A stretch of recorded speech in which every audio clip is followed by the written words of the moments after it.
사랑하는 성도 여러분, 시청자 여러분, 이 시간은 십자가의 도 13번째 시간으로 예수님의 겉옷과 속옷에 담긴 섭리를 증거합니다. 예수님께서는 죄인들의 죄를 대속하시기 위해 많은 고난을 당하시고 십자가에 달려 죽으셨습니다. 십자가의 고난을 감당하실 때 예수님께서는 가시관을 쓰시고 채찍에 맞으시며 손과 발에 못 박히셨고 창으로 옆구리를 찔리시는 등 여러 가지 일들을 겪으셨습니다. 이런 일들은 우연히 일어난 것이 아니요 하나하나가 정확한 하나님의 섭리 속에 이루어진 일들입니다.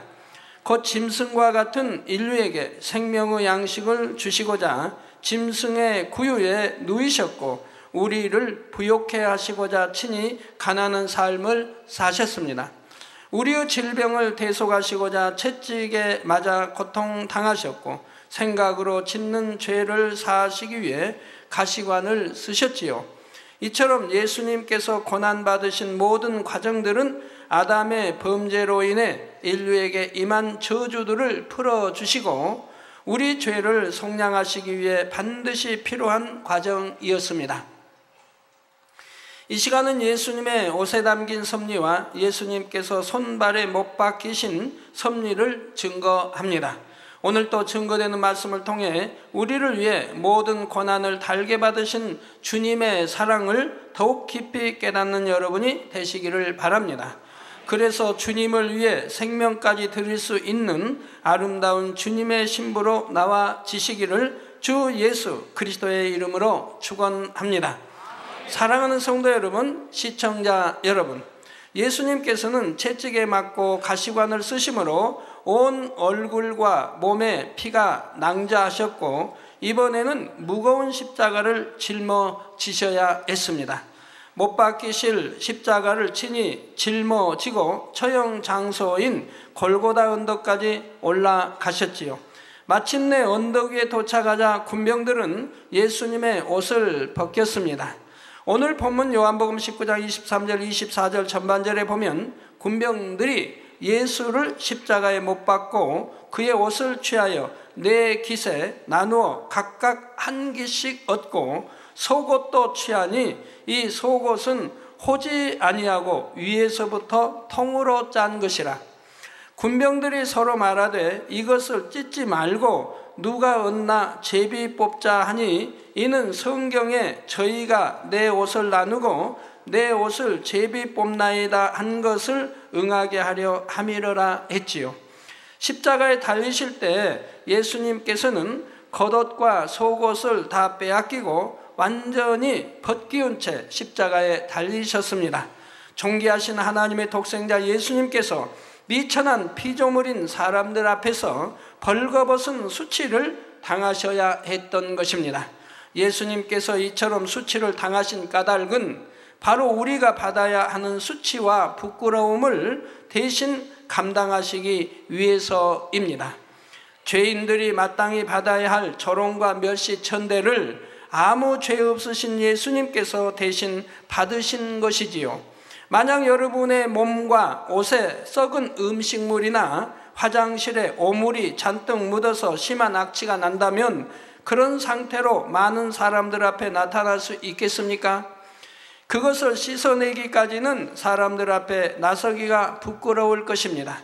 그런데 몸에 묻은 오물보다 더 추하고 부끄러운 것이 바로 죄입니다. 아담도 처음 선악과를 따먹고 범죄했을 때 하나님의 낯을 피하여 동산 나무 사이로 숨었던 장면이 기록되어 있습니다. 바로 죄가 있게 하나님 앞에 부끄러움을 느끼고 하나님의 낯을 피하려고 했던 것입니다. 그런데 모두가 죄 가운데 살다 보니 세월이 갈수록 사람들은 점점 더 죄에 대해 무감각해져 갑니다. 죄를 짓고 악을 행하면서도 남들도 다 그러는데 하면서 양심이 무뎌지는 것이지요. 더구나 오늘날은 마지막 때로 예전 어느 시대보다 더 악한 세상 속에 살고 있습니다. 만약 30년 혹은 50년 전의 사람들이 오늘날의 세상을 볼 수 있다면 큰 충격을 받을 것입니다. 예전에는 사람들이 경악하고 손가락질했을 범죄들이 오늘날에는 너무나 많이 일어나고 있으며, 전에는 상상하기도 어려웠던 부끄러운 일들이 요즘은 너무나 만연해 있기 때문이지요. 그러나 아무리 세대가 악해진다 해도 빛이신 하나님의 말씀에 비춰보면 부끄러운 재상들이 낱낱이 드러납니다. 깜깜할 때는 방안이 더러워도 잘 깨닫지 못하지만 불을 환하게 켜면 더러움이 확연히 드러나지요. 이처럼 빛이신 하나님의 말씀에 마음을 비춰보면 자기 안에 있는 부끄러운 죄들을 발견할 수 있는 것입니다.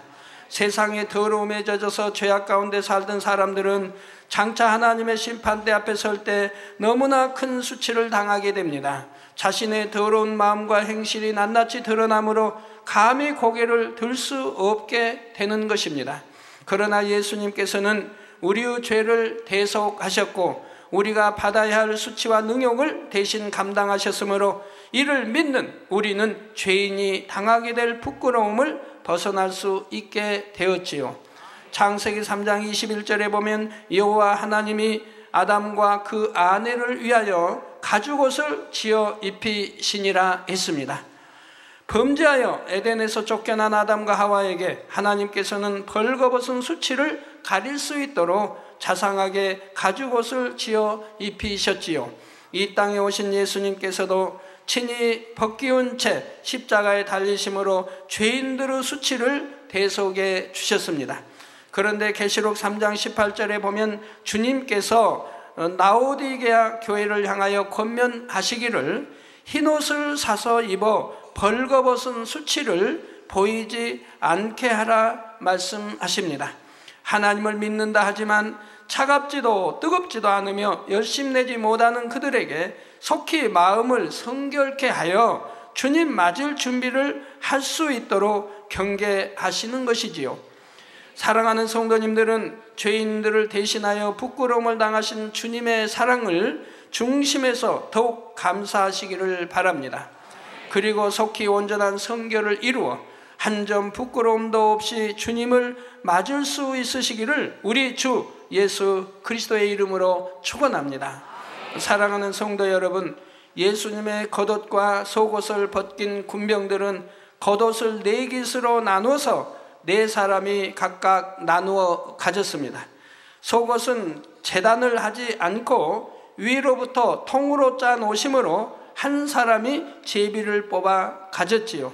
지금 죄 없으신 예수님이 처참하게 못 박히시는 긴박한 상황에서 예수님의 옷이 어떻게 되었는지를 성경에 이렇게 자세히 기록할 가치가 있겠는지요?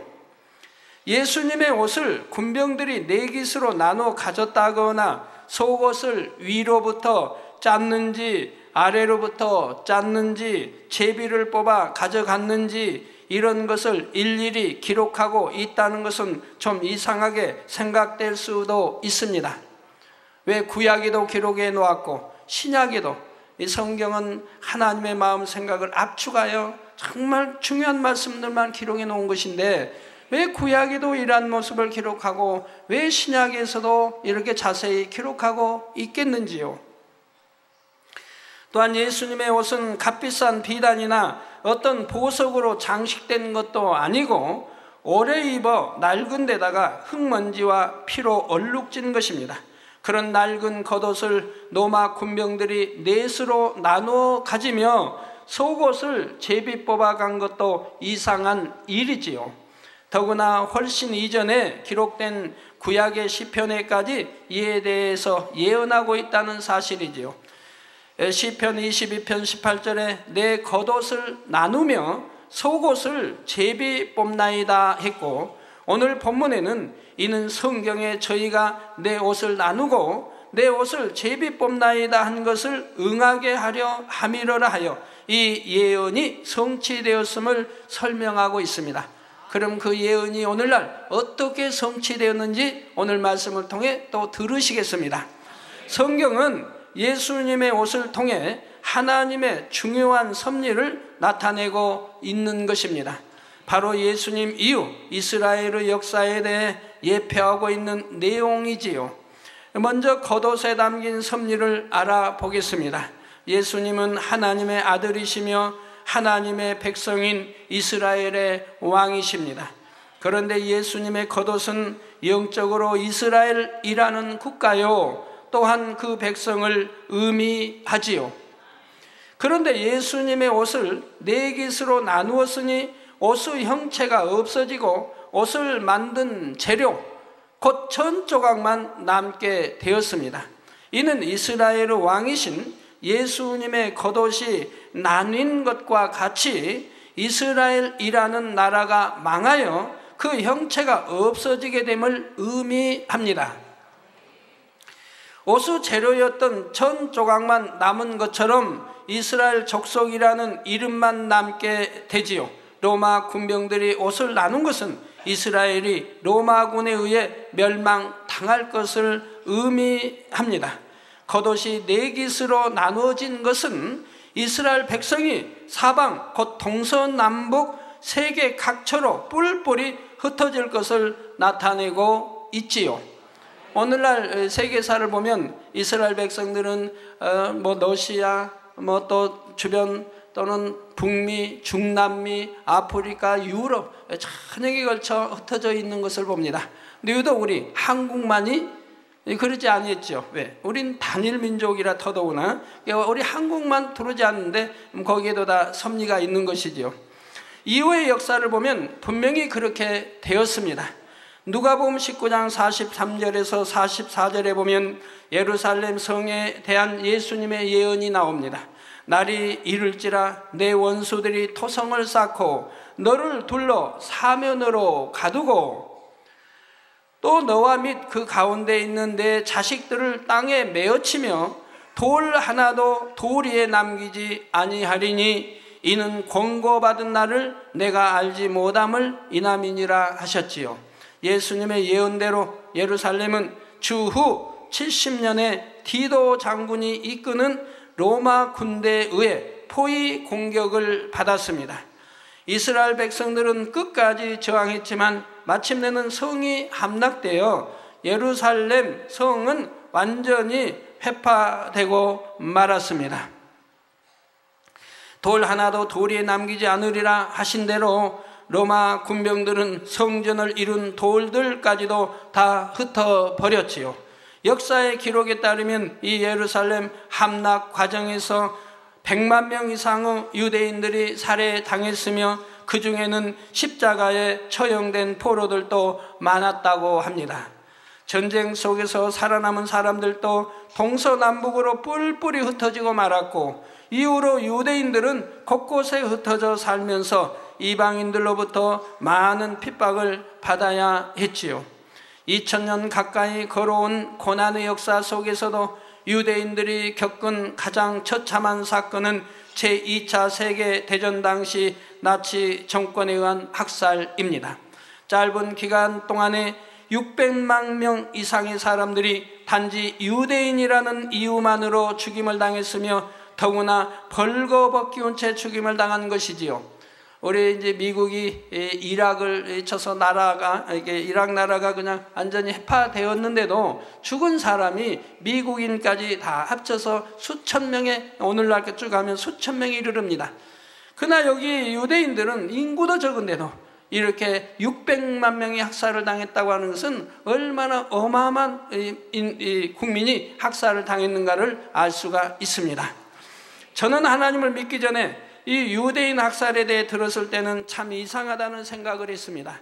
보통의 경우는 사형수를 죽인다 해도 깨끗한 옷으로 갈아입히기 마련인데 이들은 수많은 사람들이 동일하게 입던 옷까지 벗기운 채 죽임 당했으니 기이한 일이라 생각했던 것입니다. 그런데 하나님을 믿고 십자가의 섭리들을 깨달으면서 그 이유를 알게 되었습니다. 바로 이러한 유대인들의 죽음은 유대인들이 자신들의 왕으로 오신 예수님을 죽였으므로 그 후손에게 임한 저주 중에 하나였다는 사실입니다. 예수님을 직접 처형한 것은 로마 군병들이지만 예수님의 처형을 요구한 것은 유대인들이지요. 당시 유대 지역은 로마의 지배하에 있었기 때문에 예수님을 처형하기 위해서는 로마에서 파견한 총독의 허락이 있어야 했습니다. 유대 총독 빌라도는 예수님의 무죄하심을 알았기 때문에 예수님께 사형 선고를 내리지 않으려고 했습니다. 그런데도 유대인들이 계속해서 사형을 요구하자 빌라도는 이 사람의 피에 대하여, 즉 예수의 피에 대하여 나는 무죄하니 너희가 당하라 했지요. 자, 나는 무죄하다면 무죄할까요? 사형, 이 권한, 사형을 할 수 있는 권한은 바로 이 빌라도 총독에게 있는데, 백성들의 압력에 의해서 사형받지 않은 죄인이 아닌 줄 알면서도 사형 언도를 내렸으니까 이 죄는 첫째로 빌라도 총독 또한 이렇게 내어준 유대인들에게 있는 것입니다. 그러나 빌라도 총독은 나는 무죄하니 너희가 당하라고 지금 말하고 있습니다. 그래서 빌라도 총독이 그 죽음이 얼마나 비참한 것을 스위스에 가보면 여러분이 들어알 수가 있습니다. 그 사형 판결은 내려준다 해도 무죄한 사람을 죽인 죄의 보응은 이스라엘 백성들이 당하라는 것입니다.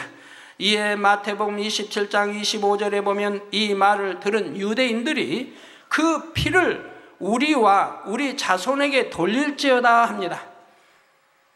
자, 그러면 바로 우리와 그래서 그들의 세대, 그들이 사는 그들의 세대에 그들에게 이 피 흘림이 있었던 것을 알 수가 있습니다. 로마 디도 장군에 의해서 예루살렘 함락되고 100여만 명이 죽임을 당하게 되고, 그래서 그들 때에도 또 우리 자손에게 돌릴지어다 한 대로 우선 그들 자손들에게 계속 피 흘림의 역사가 있었던 것을 볼 수가 있습니다.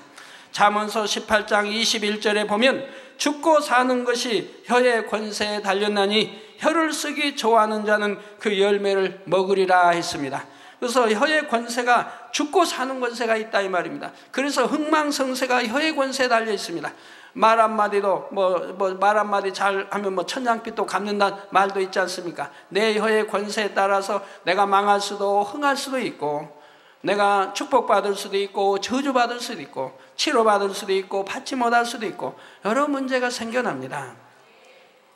우리 성도님들이 지금도요, 이렇게 늘 가끔 말씀드려도 지금도 저에게 기도받으러 오실 때 자, 이렇게 기도 요청하는 분이 있어요. 당회장님, 아파 죽겠습니다. 그냥 아프면 아프다고만 할 일이지 왜 죽겠다는 표현까지 씁니까? 그냥 아픕니다. 어디가 아픕니다. 정 표현 쓰고 싶으면 많이 아픕니다, 심히 아픕니다 하시지 왜 아파 죽겠습니다 기도해 주세요 합니까? 그러니 그냥 그 아픔, 고통이 심할 수밖에 없지 않습니까?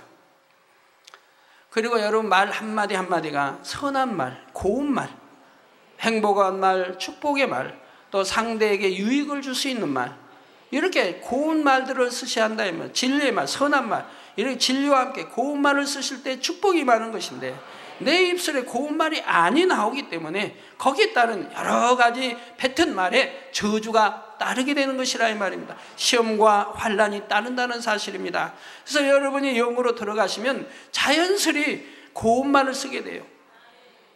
듣고 보고 말하는 모든 것들이 좋은 거 보고 좋은 거 듣고, 진리가 아니면 듣지 아니하고 보지 아니하고 고운 말을 쓰게 되고, 그러기 때문에 시험 환난이 오지 아니하고 혹여 왔다 하면 그것은 축복을 주기 위한 시험 환난인 것을 볼 수가 있다 이 말입니다. 자, 유대인들은 역시 자신들이 고백한 그대로 보응을 받게 되었던 것입니다. 2차 대전 당시에 대량 학살을 당하면서 기이하게도 벗기운 채 죽임을 당했던 것도 예수님을 죽인 방법 그대로 보응을 받은 것이지요.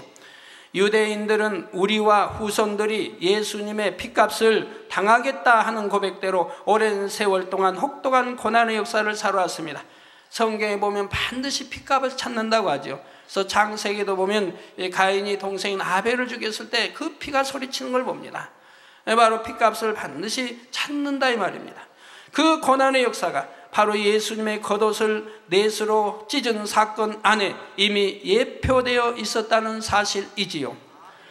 다음으로 예수님의 속옷은 호지 아니하고 곧 여러 개의 천을 바느질하여 만든 것이 아니라 위에서부터 통으로 짠 것이라 했습니다. 여기서 속옷은 사람의 마음을 의미합니다.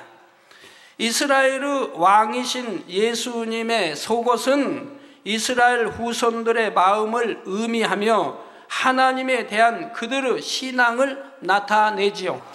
하나님의 백성 이스라엘의 시조는 야곱입니다. 하나님께서는 야곱의 이름을 이스라엘로 바꾸시고 그에게서 난 12 아들들로부터 이스라엘 나라의 12지파를 형성하게 하셨습니다.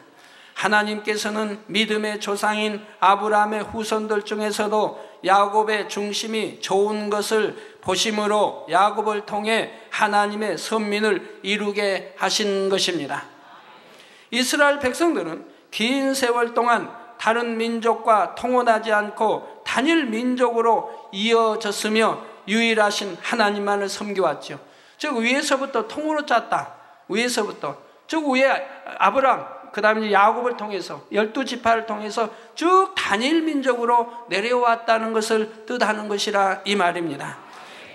그런데 솔로몬 왕의 아들 르호보암 때 이스라엘에는 4분이 일어나 남유다와 북이스라엘로 갈라지고 말았습니다. 이후에 북이스라엘은 이방인들과 통혼하며 단일 민족으로서의 순수성을 잃어버렸지요. 남유다만이 참 이스라엘의 후손으로서 이방인과 섞이지 않은 단일 민족으로 남았습니다. 그래서 오늘날 이스라엘의 후손들을 유다 사람 곧 유대인이라고 부르게 된 것이지요. 예수님의 속옷이 위로부터 하나로 짜 내려온 것처럼 유대인들은 머리인 야곱으로부터 계속하여 순수한 단일 민족으로 이어져 온 것입니다. 또한 로마 군병들은 예수님의 속옷을 찢지 않았습니다. 위로부터 짜 내려온 옷을 찢으면 울이 풀려서 아무 쓸모가 없게 되기 때문에 제비를 뽑아서 한 사람이 가져간 것입니다. 이는 영적으로 유대인들의 하나님을 향한 마음 중심은 결코 사람이 나누거나 없애지 못한다는 뜻입니다. 로마는 이스라엘이라는 나라는 멸망시켰지만 로마가 이스라엘이라는 나라는 멸망시켰지만 이스라엘 민족의 신앙까지 없애지는 못했습니다. 예루살렘 함락 이후 전 세계로 뿔뿔이 흩어진 유대인들은 그처럼 오랜 세월 고난을 당하면서도 자신들의 정체성을 잃지 않았지요. 끝까지 자신들의 민족과 신앙을 고수하다가 마침내 1948년 5월 14일 조상들의 땅으로 돌아가 독립국가를 세웠던 것입니다. 자, 이는 성경 에스겔서 38장 8절에서 12절의 예언이 그대로 성취된 것입니다. 여기에는 말년에 세계 곳곳에서 백성들이 이스라엘 땅으로 돌아와 나라를 회복할 것이 예언되어 있지요. 즉 여러분 말년, 말세 구분을 하세요. 말세는 쭉 2000년을 이어온 걸 말해요. 그러나 말년은 주님 오실 때를 말하고 있지요. 그래서 여러분이 구분을 잘 하시기 바라요. 세상 어느 민족이 나라의 형체가 없어진 지 2000여 년이 지나도록 더구나 심한 핍박과 고난을 받으면서까지 그 민족성과 고유한 신앙을 지켜낼 수 있을까요? 여러분 우리나라 한번 보세요. 우리나라에 이제 부모가 이제 미국으로 이민을 갔다 아니면 미국으로 갔다. 그 미국에 가서 그 다음 아들 때, 다음 때 그들은 민족성을 벌써 잃어버립니다. 제가 LA나 아니면 워싱턴이나 뉴욕에 가서 들으면 그 목회자들 한결같이 가장 큰 고민이 자녀들에 대한 고민입니다. 자녀들이 한국어를 모른다 이 말입니다. 이게 부모와 의사소통이 되지 않으므로 이게 가장 힘들다고 고백을 한다 이 말입니다. 너무 이해되지 않고 놀라운 일이지요. 일대밖에 지나지 않았는데 벌써 우리 한국말을 모른다 이 말. 그 낳은 부모들이 엄마 아빠가 한국 사람인데 그 부모들이 낳은 자녀들이 한국말을 모른다 이 말. 참 이해하기 어렵죠. 그러면 어떻게 부모의 말을 듣습니까? 대화가. 이 아이들은 태어나서부터 그들은 미국 그 아이들과 어울려 같이 살기 때문에 그 말을 듣고 배운다 이 말입니다. 그러니까 그게 익숙하다 이 말이에요.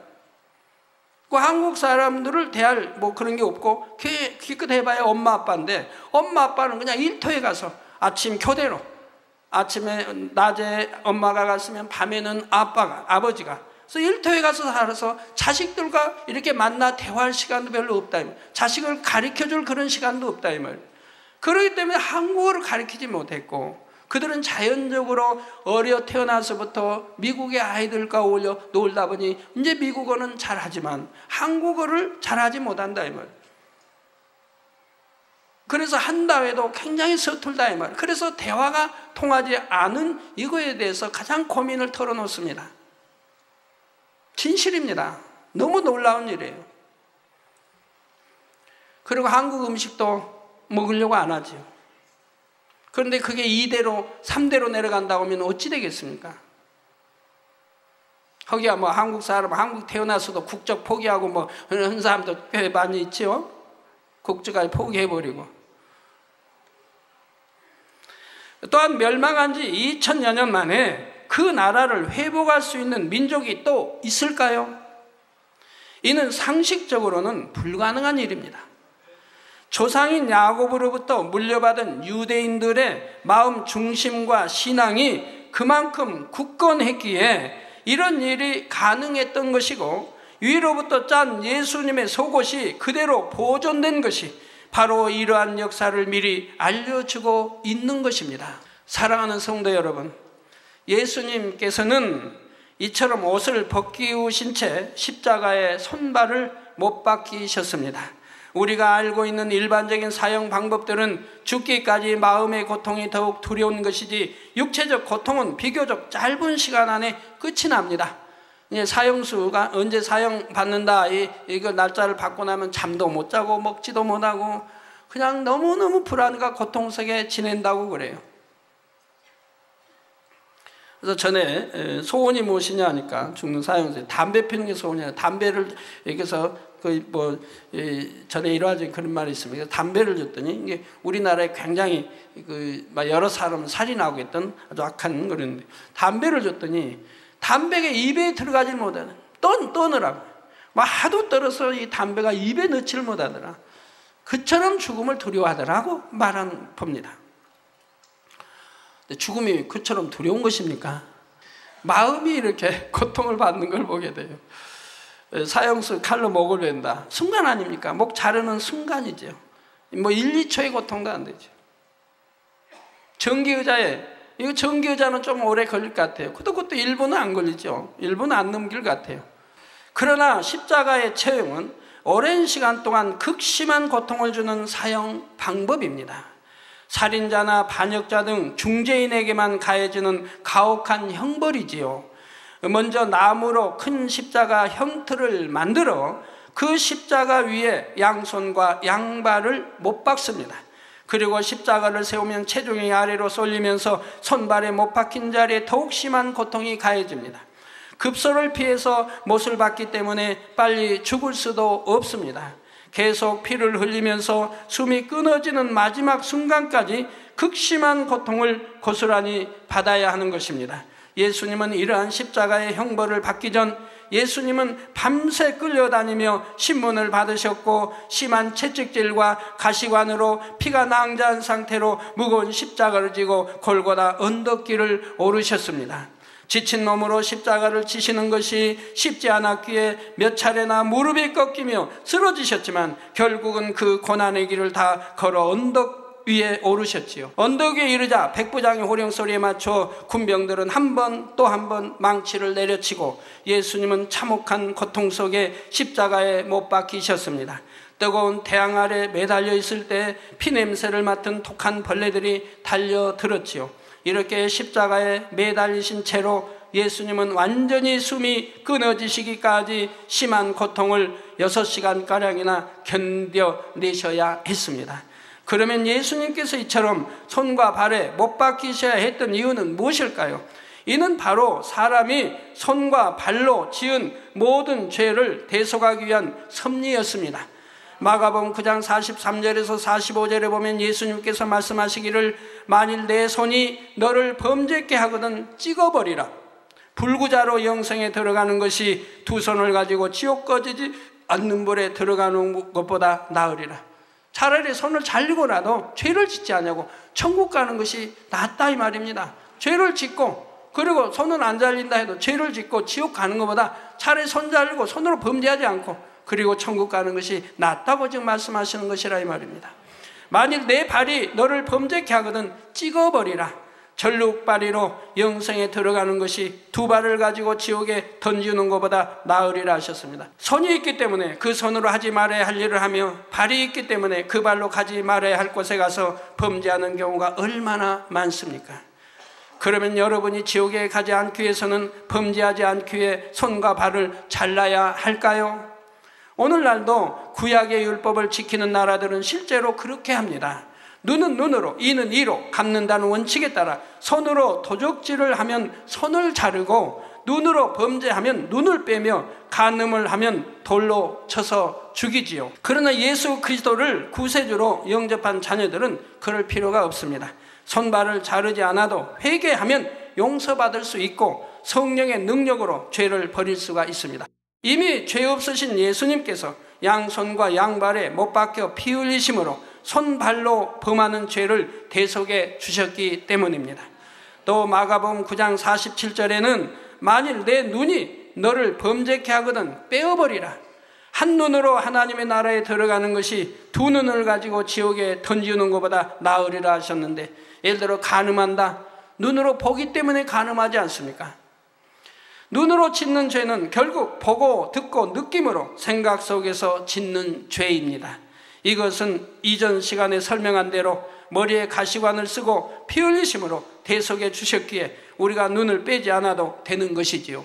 이처럼 우리의 죄를 사하시고 지옥불에서 구원하시기 위해 예수님께서 이 참혹한 십자가의 고난을 친히 당하셨다는 사실입니다. 그래서 이러한 것을 믿는다고 하면 어떤 사람들은 주를 믿는다 하고 입술로는 회개한다고 하면서 여전히 죄 가운데 살고 있습니다. 하나님께서는 이런 회개는 거짓말이라 하십니다. 정녕 이런 걸 믿는다. 그래서 하나님의 사랑을 알고 우리 주님의 이 크신 사랑을 알고 감사한다고 하면, 믿는다 한다면 절대로 이런 죄들을 짓지 않는다 이 말입니다. 육체의 일들을 행하지 않는 것이라 이 말입니다. 왜? 구원받지도 못하는 거예요. 지옥 간다고 돼 있는데 이런 일을 믿는다면 어찌 행하겠습니까? 육체일은 현재 아니하면 육체일이 먼저 잘 나와 있고요. 그래서 믿음의 1단계나 2단계 있는 분들은 아직 그 육체일을 행한다고 해서 지옥 가는 것은 아닙니다. 그분들 어린아이 신앙이 때문에 모른다 이 말입니다. 잘 몰라서 아직 믿음이 없어서 죄를 짓기 때문에 말씀을 통해 늘 변해가면서 믿음 1단계에서 2단계 들어가고 한다 이 말입니다. 그래서 그런 때 육체를 행하는 것은 회개하면 용서를 받는다 이 말입니다.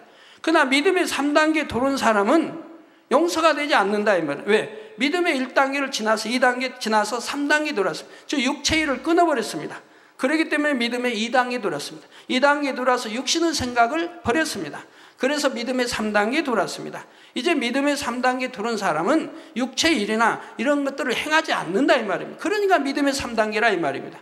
그래서 이제는 젖 먹는 신앙이 아니라 밥 먹는 신앙이 됐다 이 말입니다. 이렇게 밥을 먹는 신앙이 되었으면서 다시 젖을 먹는다고 하면 이건 사람의 가치를 잃어버린, 하나님의 자녀로서의 가치를 잃어버린 사람이라 이 말입니다. 믿음을 저버렸다 이 말입니다.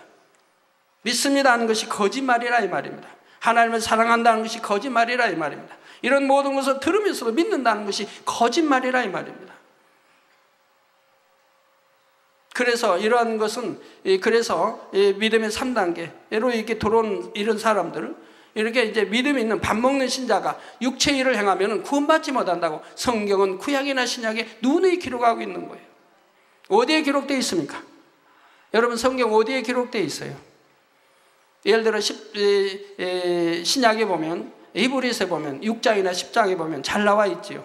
거기는 믿음의 3단계 이상을 말하죠. 저 믿음도 있어요. 성령 받은 체험도 있어요. 하나님의 능력도 맛봤어요.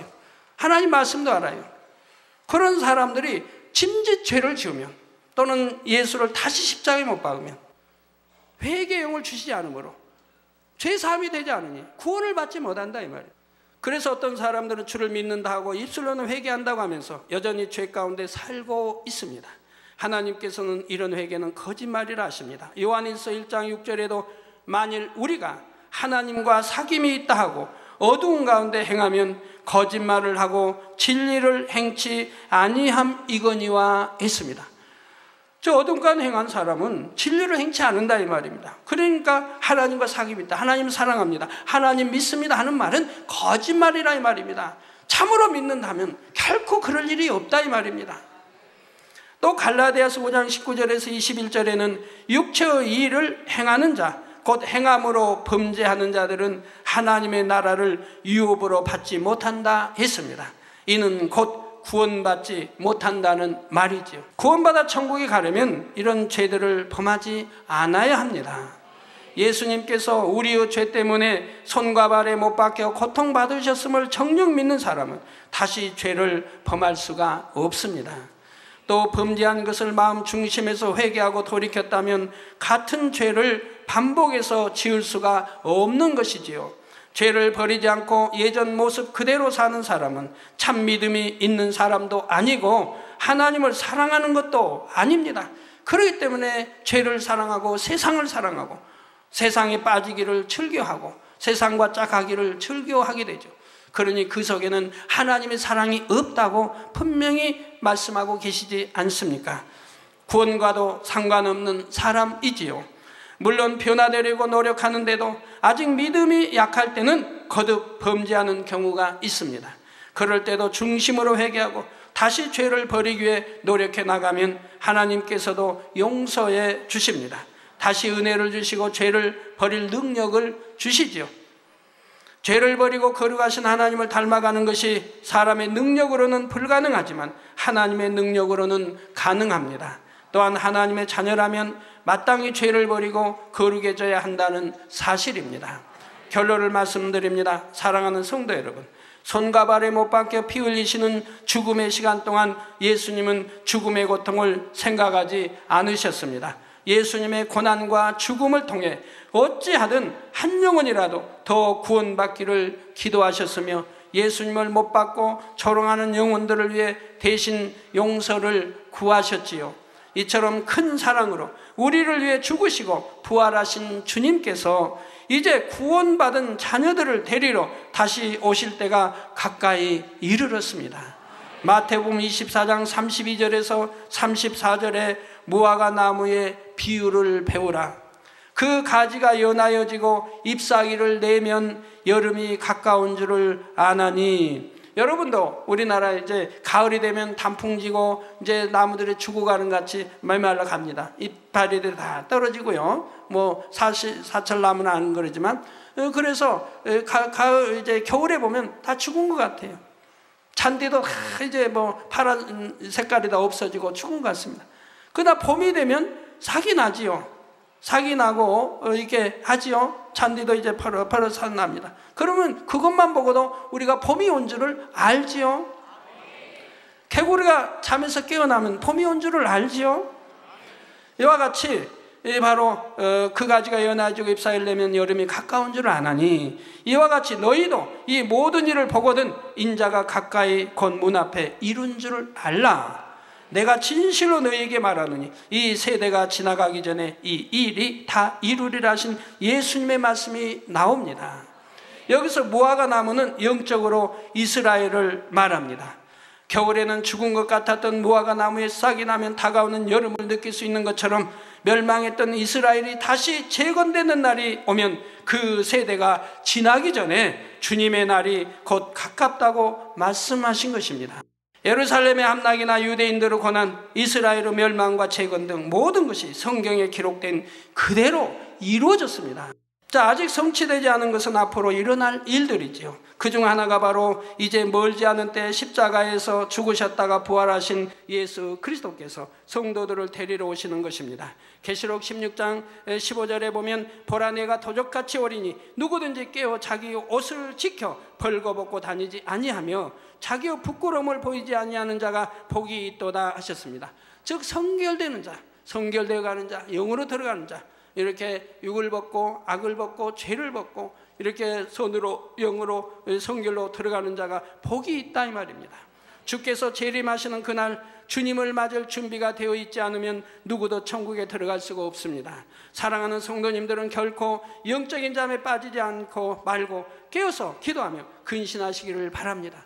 이젠 제발 온전한 주일도 지키시고 온전한 십일조도 하시고요, 우리의 부끄러움을 대속하시고 죄를 사하시기 위해 처참한 십자가를 지신 주님의 사랑을 기억하며 하루빨리 신부단장을 마치시기를 부탁드립니다. 그래서 마지막 날 재림의 나팔 소리가 울려 퍼질 때 한 분도 빠짐없이 모두가 들림받아 혼인잔치에 참여하는 여러분이 다 되시기를 신랑 되신 주님의 이름으로 축원합니다.